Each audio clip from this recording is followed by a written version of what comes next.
বর্তমান ফিলিস্তিনের অবস্থা আমরা সবাই জানি। ইসরায়েলি নির্যাতন দীর্ঘদিন ধরে তারা সহ করে আসছে।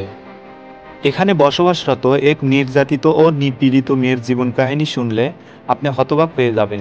কিশোরী বয়সে এক ইসরায়েলি সেনার গালে চড় মেরে সারা বিশ্বের শিরোনাম হয়েছিলেন ফিলিস্তিনের পশ্চিম তীরের আহেদ তামিমি। 2017 সালে ওই ঘটনার সময় তামিমির বয়স ছিল 16 বছর। সরল আর লাজুক মেয়ে হিসেবে সবাই তাকে জানত।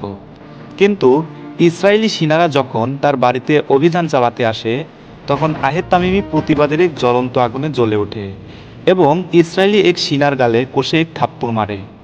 এর জন্য অবশ্য তাকে গ্রেপ্তারও করেছিলেন ইসরায়েলি বাহিনী। ইসরায়েলের কারাগারে 8 মাস বন্দি থেকে পরে ছাড়া পান তিনি। এরপর ফিলিস্তিনের সবাই তাকে সিংহী নামে উপাধি দেয়। আমিরাত ভিত্তিক দ্য ন্যাশনালের এক প্রতিবেদনে বলা হয়েছে, পশ্চিম তীরে আবারও গ্রেপ্তার হয়েছেন বর্তমান 22 বছর বয়সী তামিমি।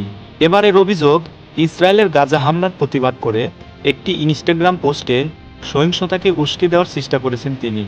আহেদ তামিমির মা জানিয়েছেন, তার মেয়ে শৈশব থেকেই 3 ভাইয়ের সঙ্গে নিয়মিত ফুটবল খেলতেন। আহেদ তামিমির প্রিয় খেলোয়াড় ছিলেন ব্রাজিলের নেইমার। এমনকি নেইমারের স্বাক্ষর করা একটি জার্সিও সংগ্রহ করেছিলেন তিনি।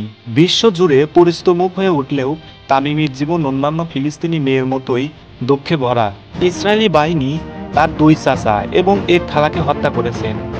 2018 সালে তার মাকেও গ্রেপ্তার করেছিলেন ইসরায়েলি বাহিনী। বর্তমানে তার বাবাকেও আটক করে রাখা হয়েছে। আহেদ তামিমির মা আরও জানিয়েছে, তার মেয়ে যখনই কোনো অ্যাকাউন্ট খোলেন তখনই তা হ্যাক হয়ে যায়। এমনকি যে অ্যাকাউন্ট থেকে পোস্টটি করা হয়েছে সেটিও হ্যাক হয়ে গিয়েছিল। প্রতিবাদী এই পোস্টটি করার কারণে তাকে তার বাসা থেকে যখন গ্রেপ্তার করা হয়, তখন তামিমি তার মাকে বলেছিলেন, চিন্তা করো না, আমি শক্ত আছি, আমি ঠিক থাকবো। 2018 সালে কারাগারে থাকা অবস্থায় আহেদ তামিমির লেখা একটি চিঠি প্রকাশিত হয়েছিল।